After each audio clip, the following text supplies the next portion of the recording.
Like notes through the hourglass, these are the songs of our lives.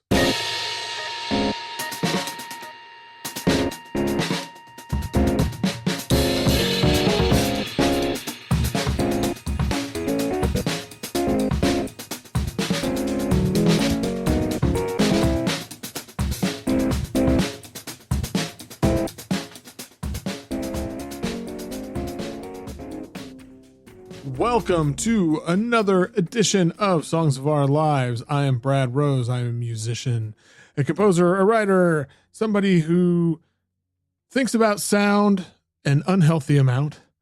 And each week I invite on a guest who is, I don't know, someone, sometimes I know them, sometimes I don't. It's always somebody I respect and find interesting. Sometimes they're a musician, sometimes they're not. And we talk about their lives and songs that have sort of come with them along the journey. I guess that's one way to look at it. This week, I'm really, really excited to welcome Robert Aiki Aubrey Lowe, who legitimately responsible for so many of my favorite records over the last few years. His latest is the Grasshopper Republic soundtrack, which, like, you know, one of the things I love about his soundtrack and scoring work is that it makes sense within the context of whatever it is. So, like, this is Grasshopper Republic is a documentary made by Daniel McCabe that is about basically, I believe it's in Uganda, and how there's these grasshoppers that are a delicacy, and it's about trapping and capturing them. And I haven't seen it yet. I've watched the trailer and it looks so fascinating, and I really hope I can see it soon. I haven't figured out anywhere to actually see it yet. But then, you know, he did the Candyman remake, the soundtrack for that. He also did music for the HBO series Telemarketers, which I wasn't even aware of that until we had this conversation, and have since listened to and reviewed that album. And it's wonderful. It's, where I was going with all this is the thing I love about his soundtrack work is that when you see it in the films or in the series, which again, I haven't seen the Grasshopper one, but it always makes sense in that context. But then if you just completely remove it and just listen to it as an album, it just sounds like a really awesome Robert Aiki Aubrey Lowe album. And so that's just kind of a win-win. So I was really excited to get to do this. I gotta mention, he and I have a number of connections. Like, this is the first time we've really talked in depth. But one of them is that we both did records on the late great Type Recordings label, and his, which I'm gonna probably pronounce wrong, and I apologize, Timon Irnak Monta. That's my guess. Legitimately is probably my favorite thing that Type ever put out, which is really saying something if you know the label, because it's one of the best labels of the last like 30 years. But it is a phenomenal album. And so, yeah, I love Type, obviously, but for something to reach the mountaintop of Type for me is something special. So anyway, I'll link that in the show notes. But anyway, we recorded this over Zoom a couple weeks ago, and it was, as it always is, it was such a good time. So I hope you all enjoy it.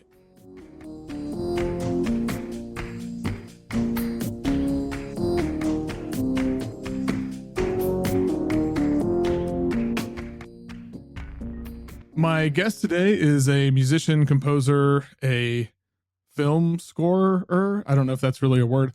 And an artist who has genuinely made a number of my favorite records in the last 20 years. It is Robert Aiki Aubrey Lowe.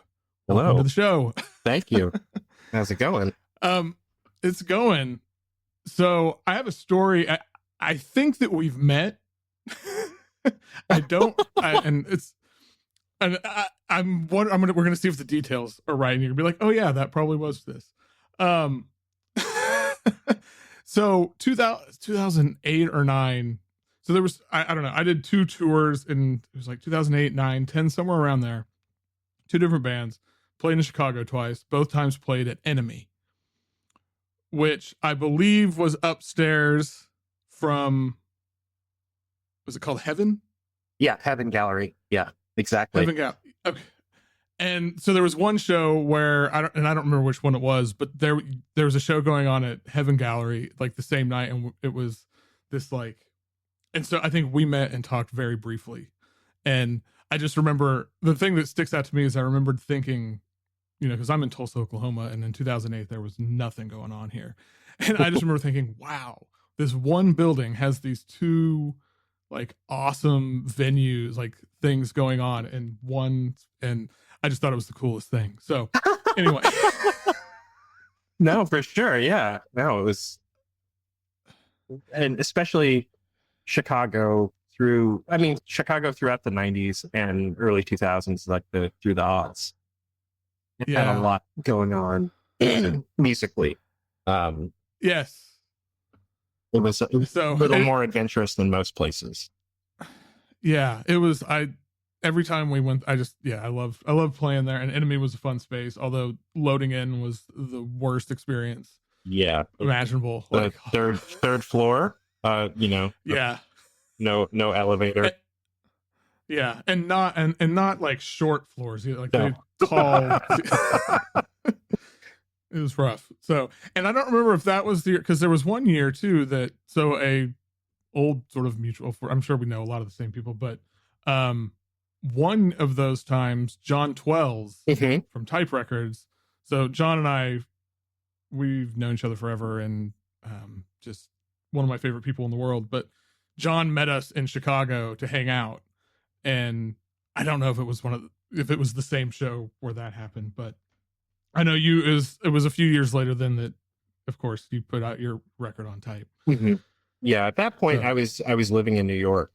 Okay, but I feel like 2008, 2009, or at some point, because I moved in 2009 to New York from Chicago.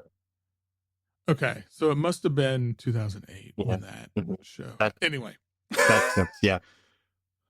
So stroll down memory lane. Anyway, in more recent years, though, so among the various things that you've been doing a lot more like score and soundtrack work, and I'm kind of curious, like what your first experiences were like with working with film and doing scores. Well, let's see. The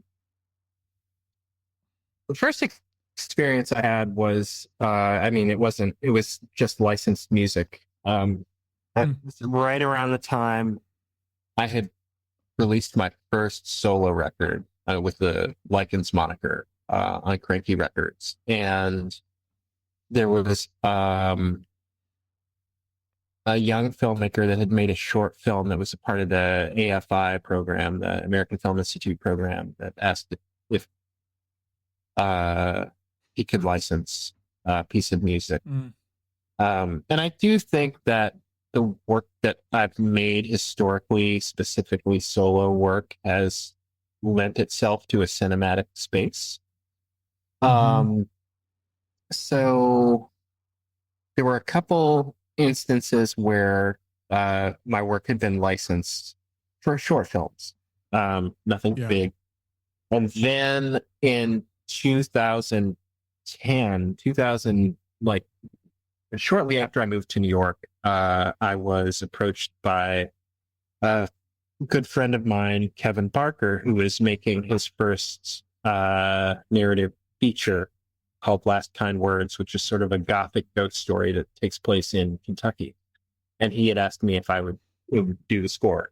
And so I had no real experience actually scoring a film and didn't have really the equipment to do so. So it was very ramshackle. And I was able to get it done. And it was also about problem solving in that space and troubleshooting and figuring out how, I don't have any particularly specific bowed string instruments. So I took a bow to an acoustic steel string guitar for certain things, or used that acoustic guitar as a percussion source, things like that. I was sort of problem solving in the moment, which I think made for, an interesting sonic approach. Then after that, the only thing then over the next few years, I ended up collaborating with other composers on scores that they were making for other films, specifically Johan Johansson. And that was it was good for me to experience working in that way, because I got a larger, more specific understanding of how potentially I could make work in that space. And also working with Johan at that time was really lovely. We were mutual fans of each other's work and had been friends for a while. And he truly was coming to me for my expertise in the things that I did, and allowing me the space to create those things within the context of the score that he was making. So it was a collaboration. Yeah. It's really lovely. Yeah, that's beautiful. And so between the 4 films that we worked on together, that was a really nice experience. And then after that, I was approached by an Italian filmmaker to score his film, Il Coppa del Cane, which I worked on from 2018 into 2019, which was also a really nice experience. I had worked on recording things at home, and then took a majority of that work with me to Rome, and then worked in Rome for 2 weeks in a studio with an engineer, and it was just the 2 of us. And at that point I was scoring the picture. So I would say about 40% of the material in that score was done ahead of time, and then maybe 60% of it was done on site in a recording studio near Chimichita in Rome. Wow.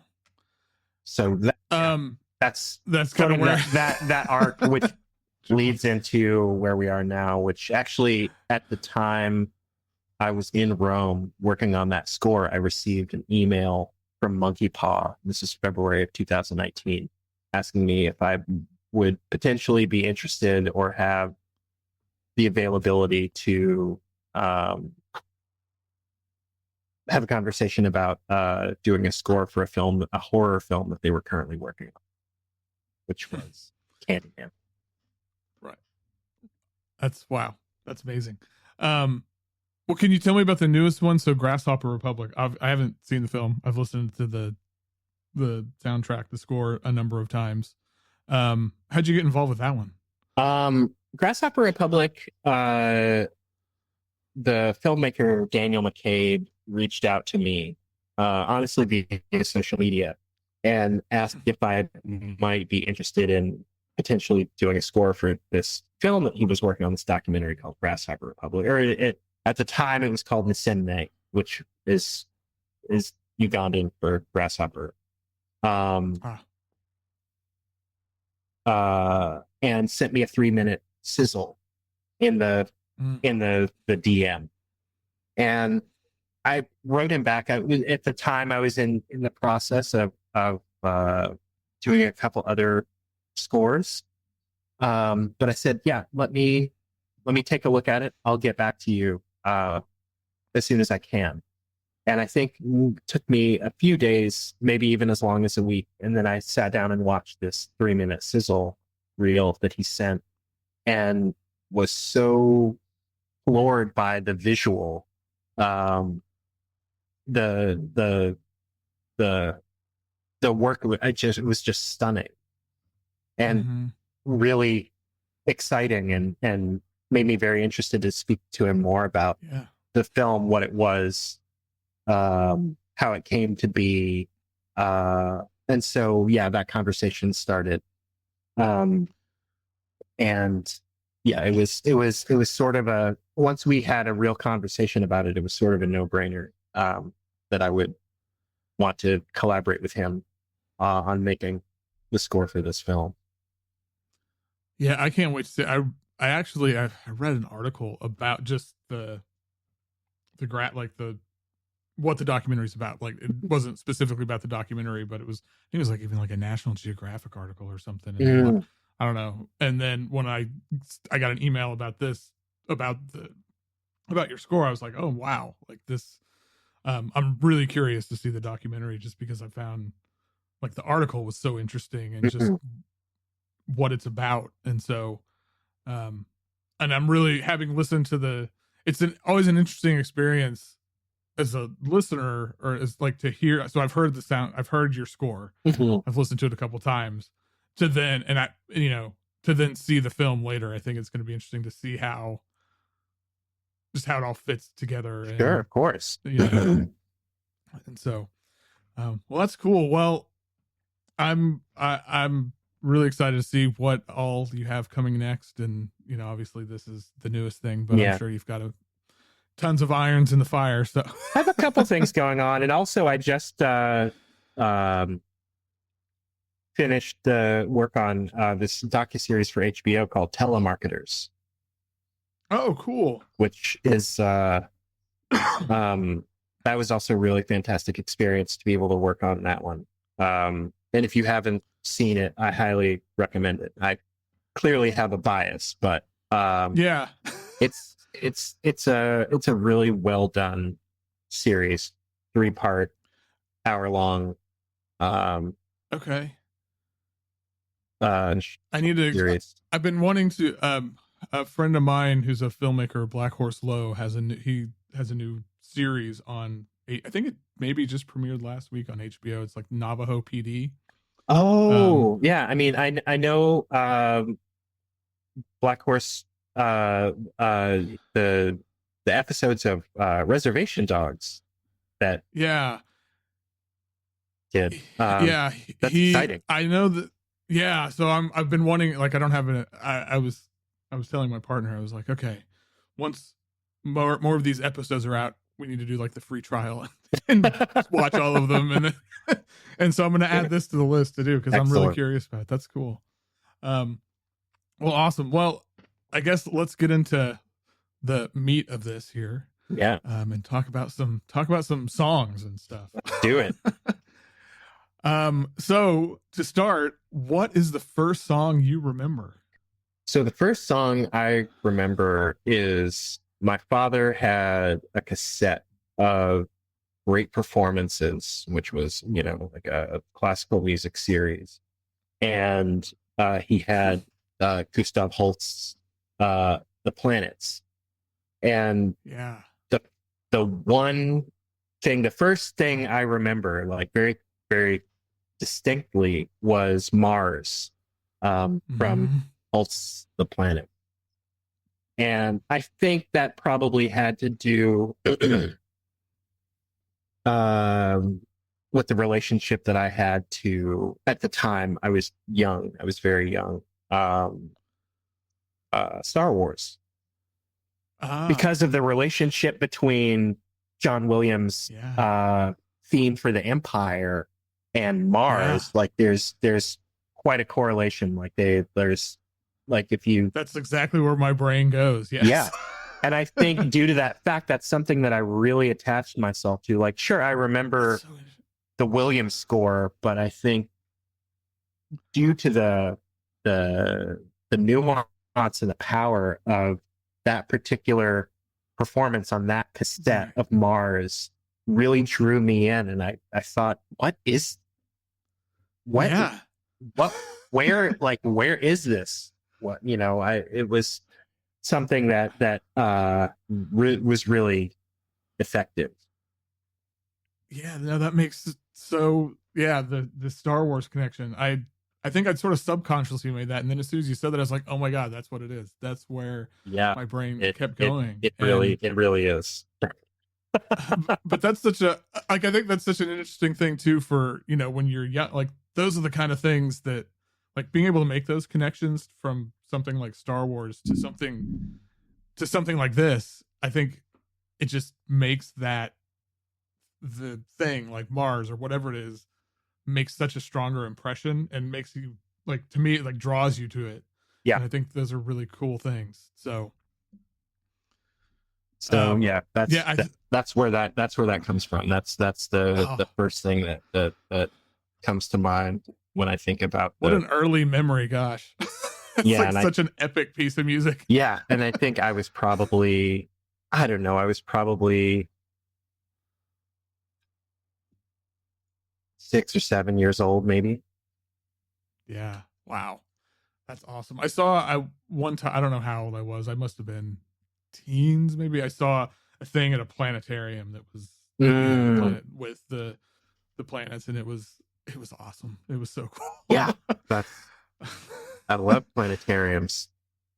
I know. I feel like, I don't know when the last time I was at one, but my daughter is 10, and I don't think we've ever taken her to one. And I'm like, okay, that's something we need to do. Yeah, should get on that. That's just a cool experience. It's a great experience. Okay, well, on a kind of different tangent, what is a song that'll usually make you cry?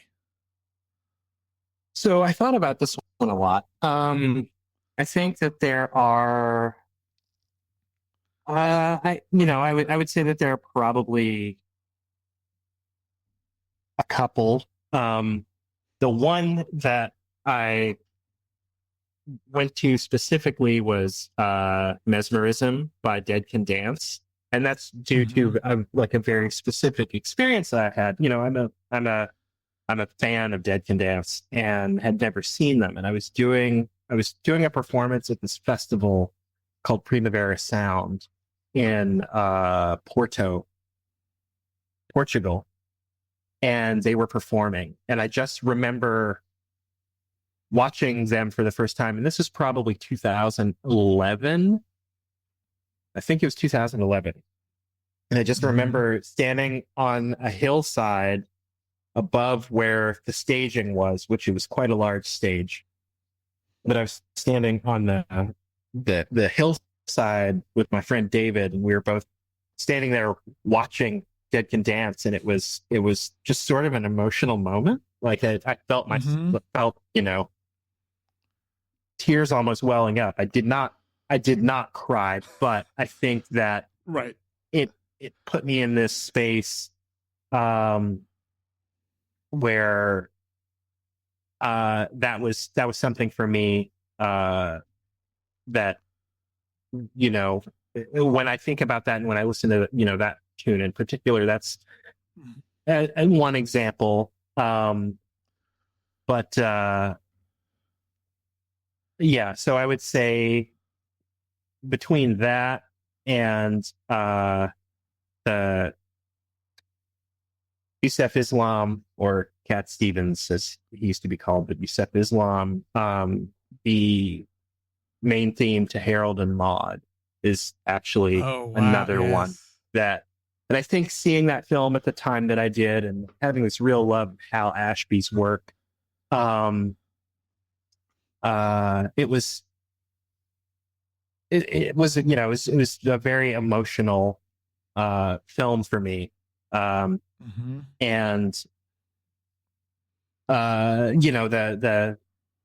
actually, you know what? So I'll say this.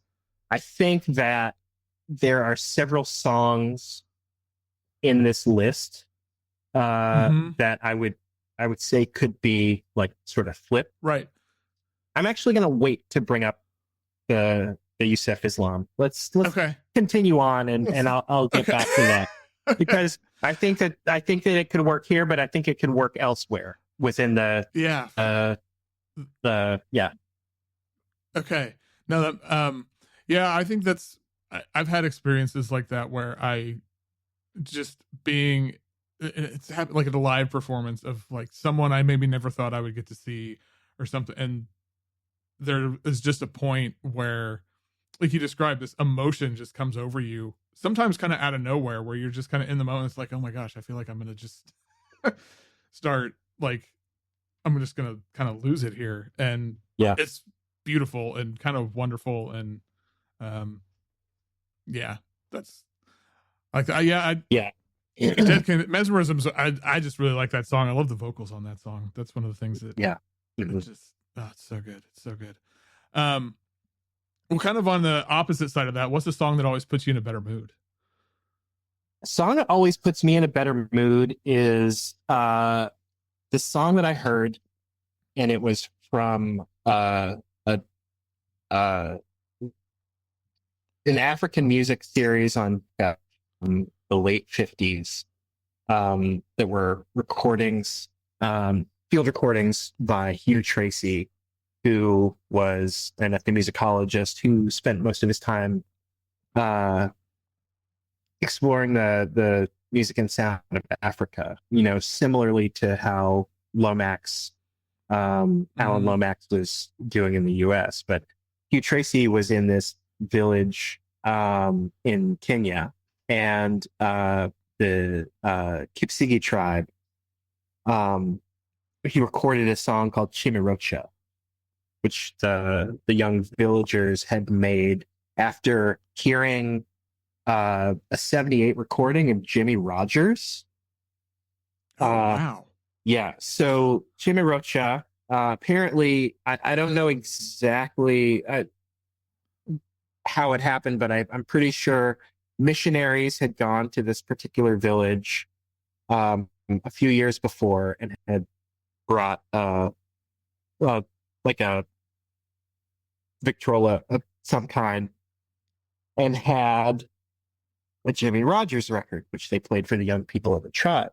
And they were having a debate amongst themselves about who this person was, and, was he half man, half ibex? Was he, and so basically, never hearing an American yodeler, they wrote this song to invite Jimmy Rogers, to come and sing and dance with them. And it's a beautiful piece of music. There's something that's ecstatic and really pure about it. And no matter what, I think that one is one that would put me in a... Yeah, I hadn't heard this. I know I've heard a number of like the Hugh Tracy things, but I hadn't heard this particular compilation, which I want to go listen to the whole thing. But yeah, I felt like there was this really, it's like this quiet ecstasy and this like really gentle kind of power to it that cool. It was like soothing, but also really just kind of get your blood flowing. And I loved it so much. I was so glad to hear it. Yeah, no, it's an excellent piece of music. It's so good. It's so amazing. And I love the Jimmy Rogers connection. That's incredible. Yeah. I had no idea what a story. Yeah, it's pretty great. And then when like hearing you like saying the name of the title out loud, it's like, oh, okay. Yeah. It's the best. I love it. That's the best thing for me doing this show is I get to learn about and hear about so much music that I've missed or didn't know about. And it makes my day like every time. Oh, that's wonderful. That's great. Well, what is objectively the best song of all time? Objectively. Yeah. They're all tough questions. I think this is probably one of the tougher questions because, I don't know that will ever be an answer for that. Of course. Question for me, but I would say Soup to Nuts, the song or the piece of music that I have played for more people, I think, than any other would be Ghosts by Japan. Something that means a lot to me. I think it's sort of in a way a perfect song. I'm a huge fan of David Sylvian. I mean, Japan in and of itself, like Nick Carnes bass playing, like everything about that group, I was a huge fan of. And I think it was honestly years ago seeing footage of Japan doing a version of this song on the Old Grey Whistle Test with Ryuichi Sakamoto playing the second Prophet 5 on stage with them. I think that seeing that footage is what put it over the top for me. But then I constantly will go back and back to that piece of music. It's an awesome song. Oh, yeah. I feel like this song has just blown my mind for years and years. And and in some way, like there's something kind of inexplicable about it to me in the way that I don't know how they make it work the way that it works. Right. Yeah. Like you could take, it's almost like there's two separate songs happening and they Absolutely. put it together and yes, there's something about how time is stretched within that definitive period of linear time. Yeah.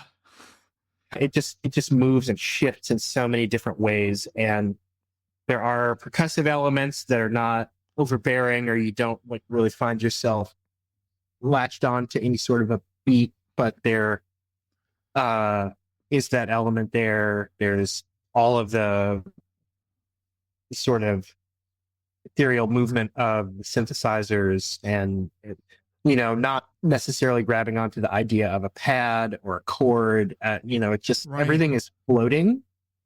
And I think ultimately, like everything about like every aspect of that song works. And it's such an apt title, clearly. Right. For what it is. Yeah, no, I love this. I think that's such a good explanation of it too. But I've had similar experiences where I've played this for people who hadn't heard it, and people don't know what to think, but in like a good way. It's like I don't understand this, but it's And I think but that's a sign of something great. I think also you'll find, in the things that I highlight in this list, it always comes back to this idea of the ecstatic. No matter what it is, I find this sort of ecstatic nature of the material in all of these things. Yeah, that makes a lot of sense. Well, to kind of turn this around completely, and what's a song that you used to love, but now you find it pretty cringeworthy? Yeah, I mean, it would have to be Remixed to Ignition by R. Kelly. Yeah, because I used to. Yeah, that was for me. That was a banger, and it was especially living in Chicago for as long as I did. That was, I mean, right. This sort of. It's funny thinking about this term now with where we are in 2023, but how he was sort of considered the Pied Piper. Of Chicago. Which was something that was thrown around a lot. And I can't get anywhere near it anymore. Like I've extinguished like any bit of his catalog from my life. But I would definitely say that's one that sat very highly for me for a very long time until like it all became very painfully obvious. Right. And I was like, we're good. I'm good. We're done. No thanks. Yeah. I mean, there was probably a period in my life where I would tell you this was like the best pop song ever or something, but I can't. And I always think it's an interesting, and this is I do another podcast about the punk band Rancid, and it's a long story I won't get into, but one of the things that we talk about all the time is, like there are things like this where it's like there are things that you loved at some point, and then at some point, like maybe the people who made them are objectively terrible or something, right. Yeah, of course. And it's like, what is the line? And it's, and it's one of those things where, I mean, cause there's stuff that I listen to now and love. And I'm guessing that the people who make it aren't the best people in the world, but there's a line in there. Obviously, like R. Kelly is so far over that line.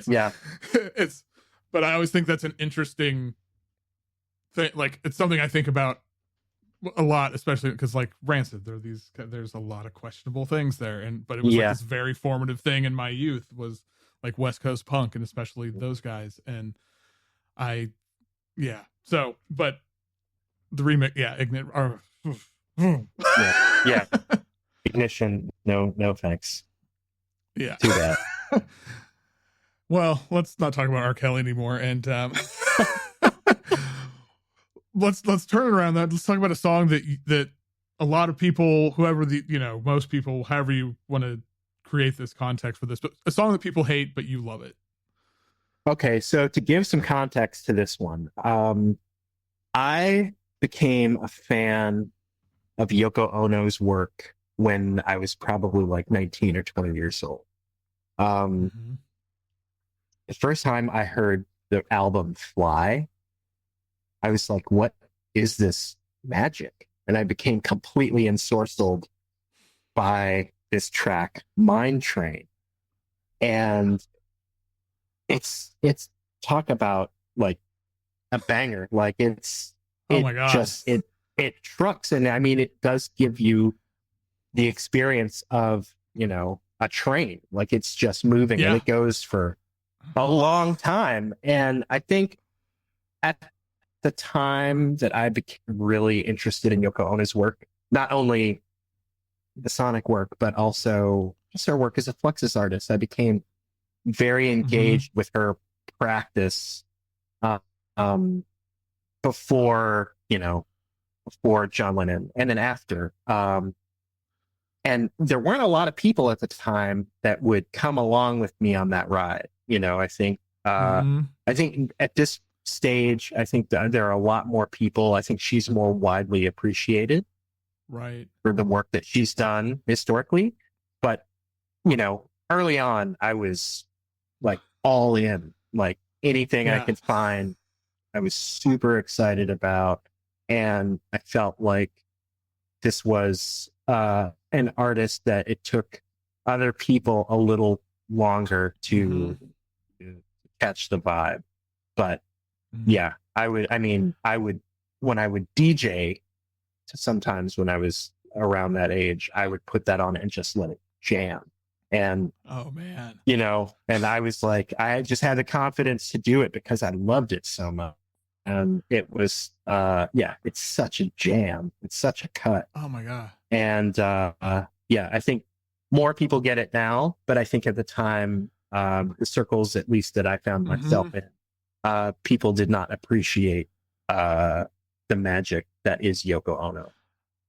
Yeah, I love this answer because I had a pretty similar experience. I think it was probably like in my early 20s when I really kind of fell in love with her work, and it was a similar experience that most of the people I knew, they weren't there, and it was just like, you kind of be like, but I think I think she's like one of the greatest vocalists ever. The way she contorts her voice on this piece and just I don't even know. It's one of those things, kind of like we were talking about with Japan. It's like, I don't know how this is possible. Right. And I think honestly, I definitely say Yoko Ono as an early influence on me as far as vocal work is concerned. Between, especially for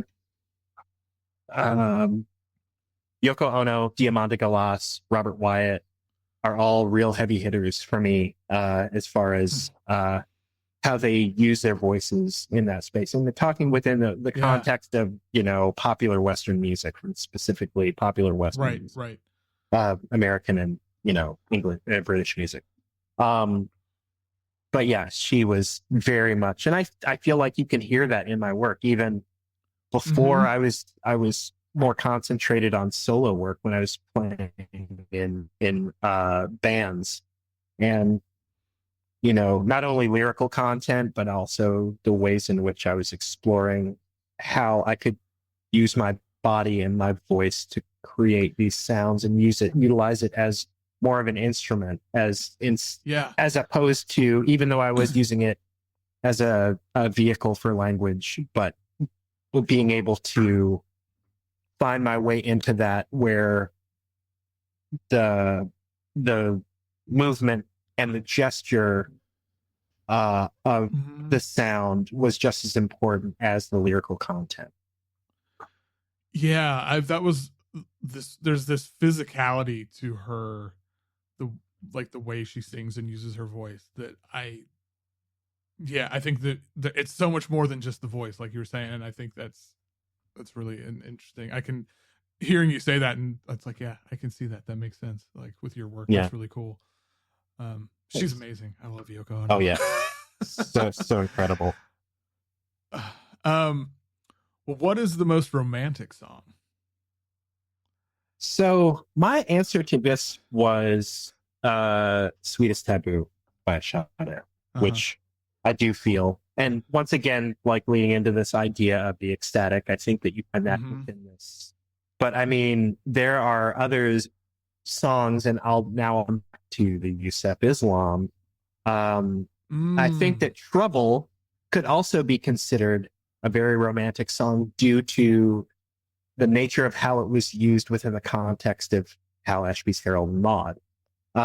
So yeah, there are definitely, I can find different pathways for different songs, and they're sort of this multi-layered sort of experience that you can have with a piece of music. Right. But yeah, I mean, I think Sade is absolutely incredible, amazing, and yeah, you feel it. You just, I don't even know what else to say about it. But she's an artist that, you know, hands down, like give it up.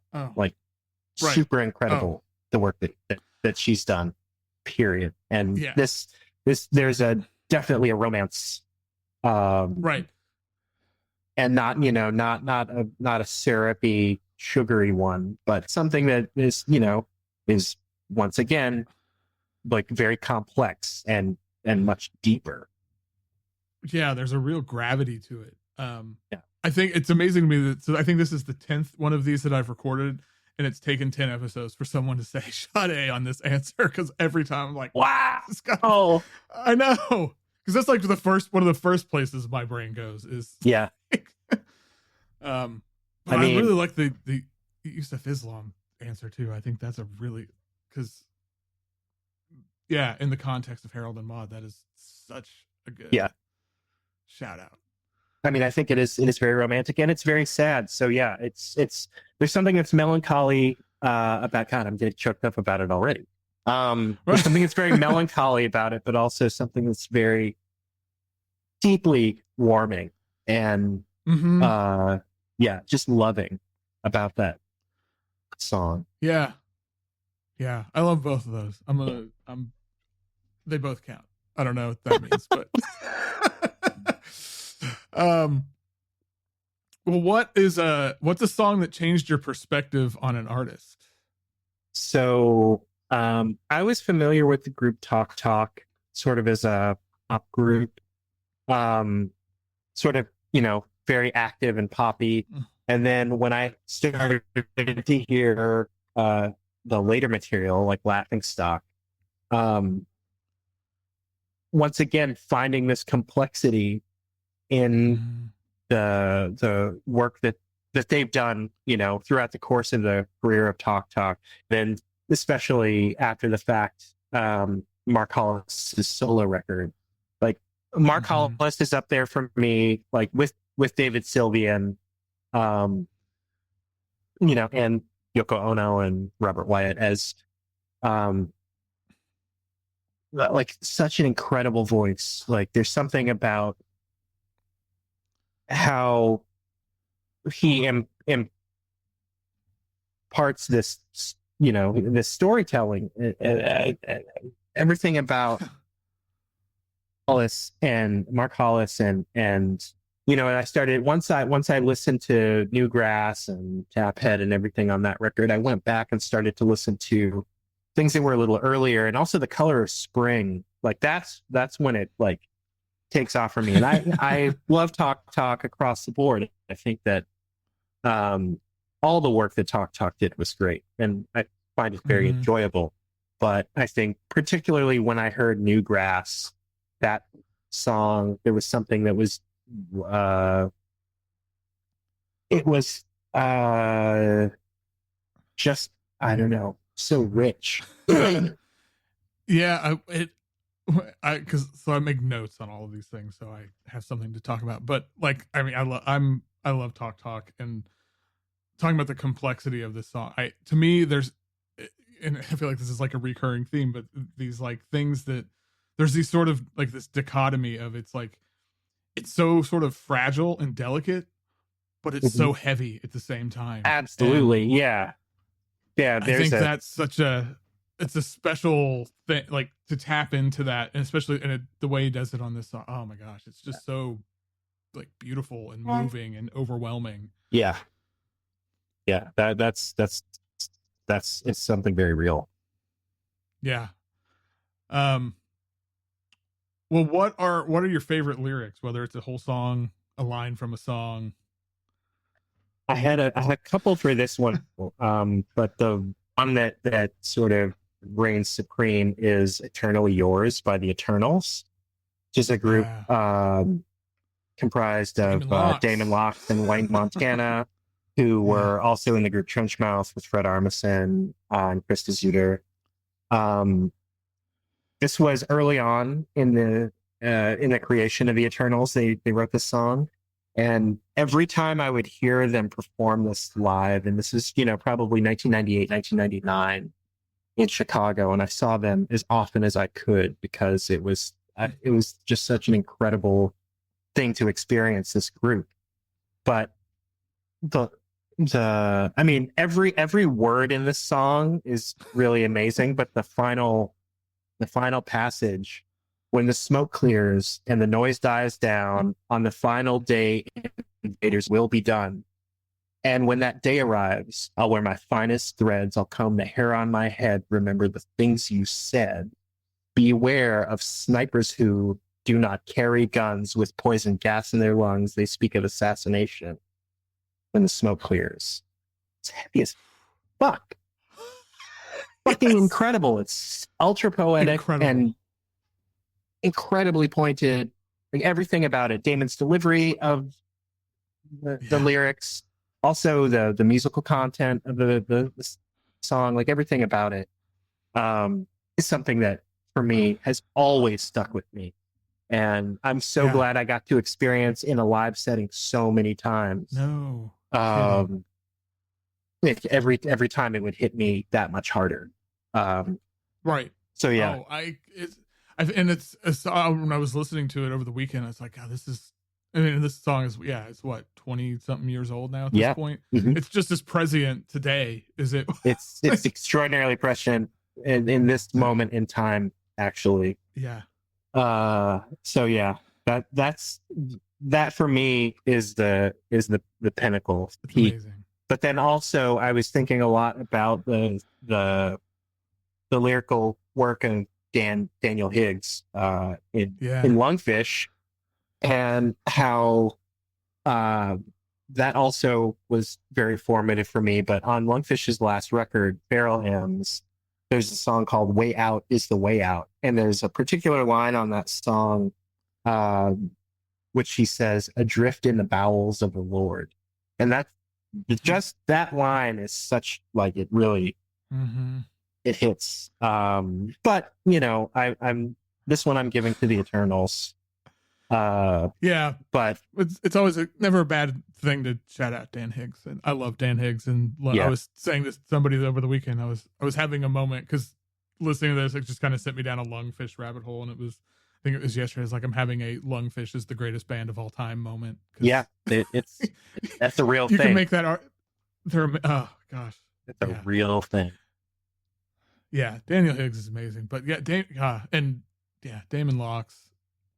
There was, and I've had a conversation. Oh, go ahead. Oh, go ahead. No, I was just gonna say, I've known both of them the same amount of time. I befriended both of them when I was 17 years old. So at this point in time, I have known both Daniel and Damon for 31 years. Wow. A long time. And stay in close contact with both. I just recently saw both of them. And both are still like doing so much great stuff. I mean, absolutely. I was having a conversation with somebody a couple weeks ago, and they were like, "Who are some of like great contemporary lyricists?" And Damon Locks was one of the first people that came to mind. I was like, Yeah. dude. So I was really excited to see this on here because, yeah, that amazing song and that last verse gives me chills just thinking about it. Okay, so now we're gonna get into this section where you picked two of the questions from the other ones. And so the next question is, what song have you or can you listen to the most?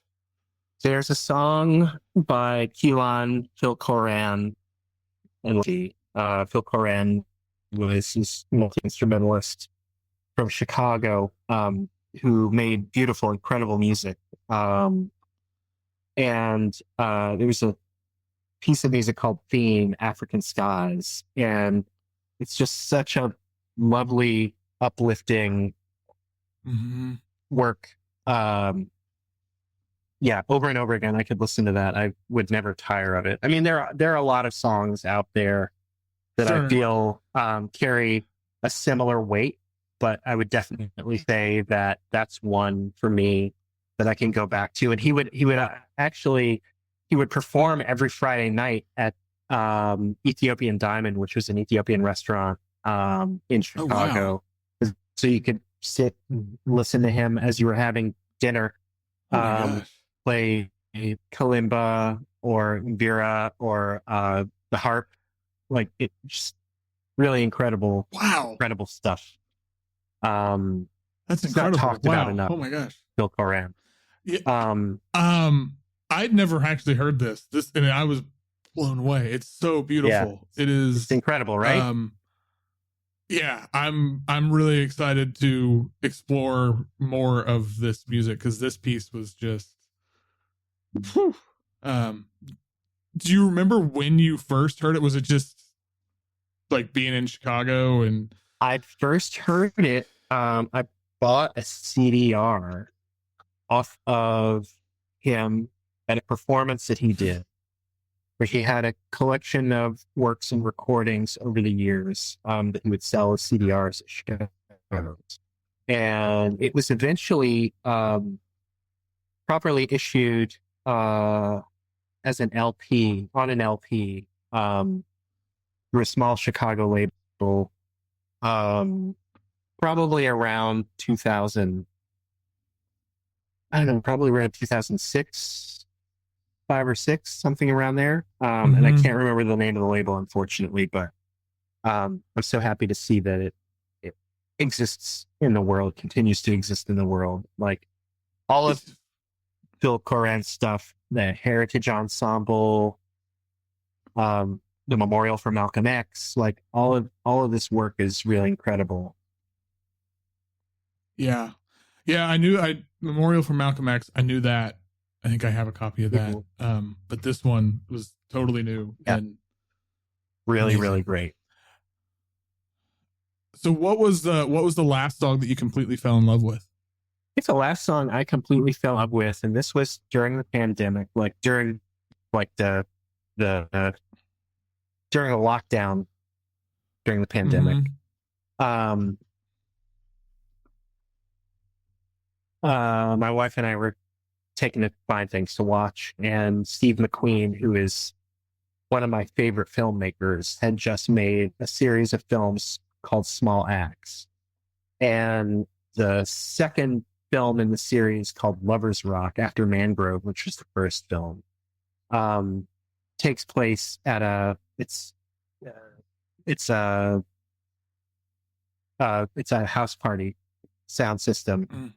And it was interesting to be immersed in that space for the length of the film because, we were in the process of isolating from each other and wearing masks and keeping a distance.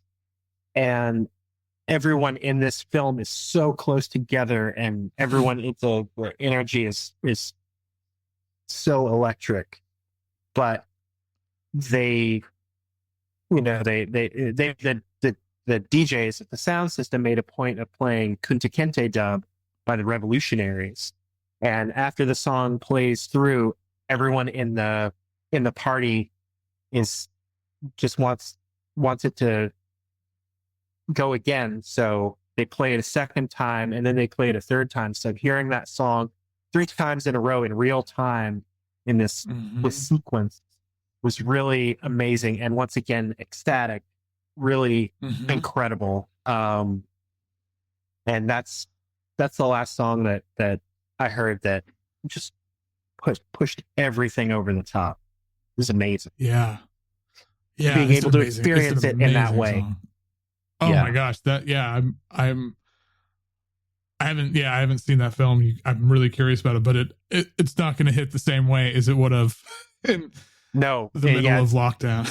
Yeah. It was, so good. Yeah.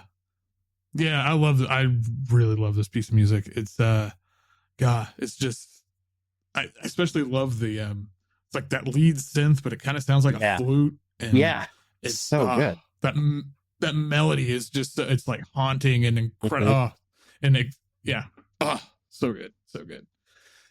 Okay, so now we're coming to the home stretch here, and these are the two that we skipped earlier. We're gonna come back to the two big ones, if you will. So what's the song that means the most to you? And it's not even necessarily because of the song itself, but you associate it with something or someone that's important to you, something along those lines.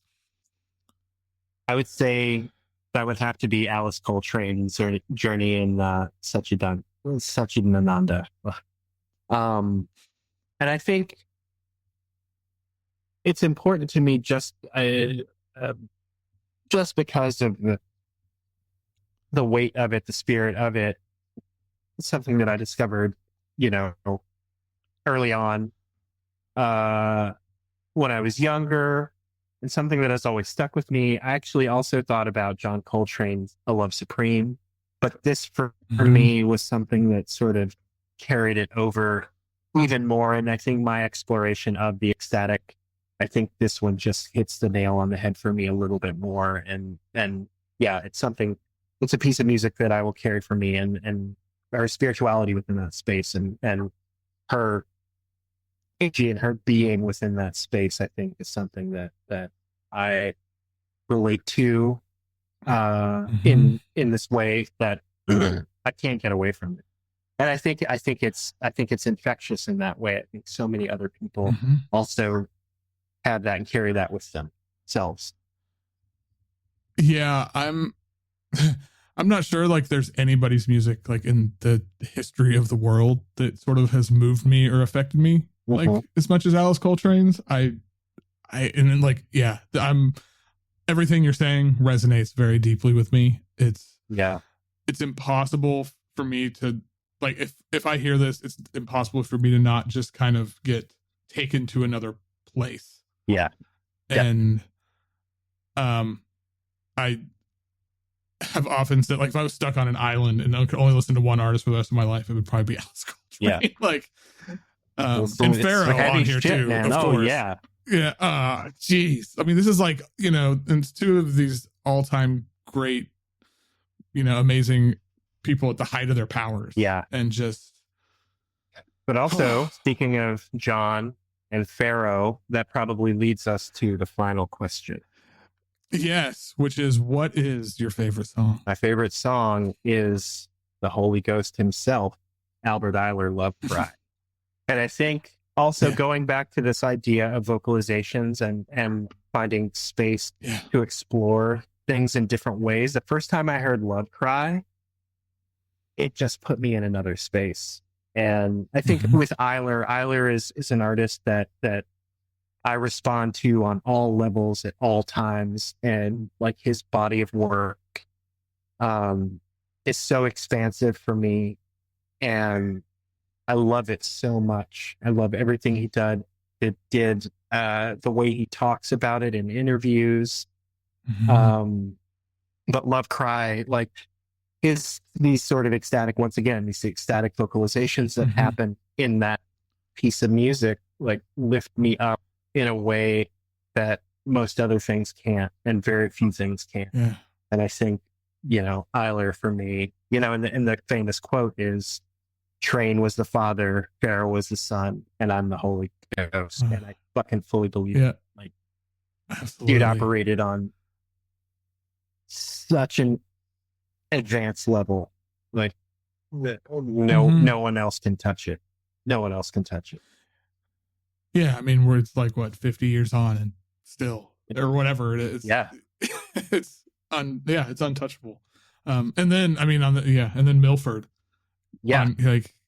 I mean, yeah, those two together. I mean, there's this, I don't know, there's this connection there that the way they seem to communicate through sound and, I mean, it's overwhelming. And also, I mean, once again, this one can go back to like several other questions. Like, it can bring me to fucking tears, this piece of music. Right.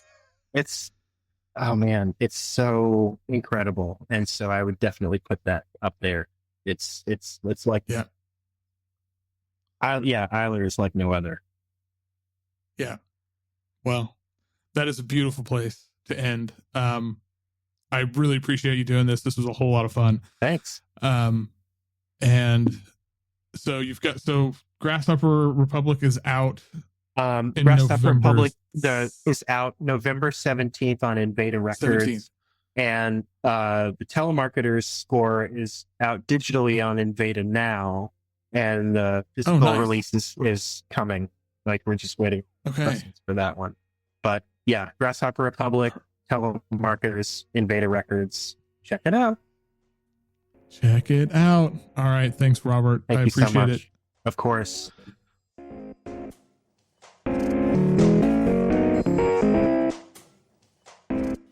Once again, a billion thanks to Robert Aiki Aubrey Lowe. That was so much fun. God, so many great picks. I've been listening to the playlist for his episode for the last couple weeks, and I'm just, it's so good. Check out Grasshopper Republic. When this airs, it will be out. It is on the Invada label, who also put out Telemarketers soundtrack, which is also good. And go and spend some time on Robert's Bandcamp page. There is so much incredible music up there. But those albums are up there. The Type record I mentioned, a lot of stuff that this is the only place you can hear it, I think. There's just some really great stuff. There's a really great collab with Alan Licht. And the record he did with Ariel Kalma. I mean, it's the good stuff, guys. It's the good stuff. That is it for me, though. As always, check out the playlist of Robert's picks. Link is in the show notes. Join us over on Patreon, patreon.com/FoxyDigitalis. If you enjoy these episodes as much as I do, you get them a week early and you get extra bits for each episode. There's a whole Patreon section and they're a lot of fun. And there's also other stuff on the Patreon. It keeps all this going and churning along.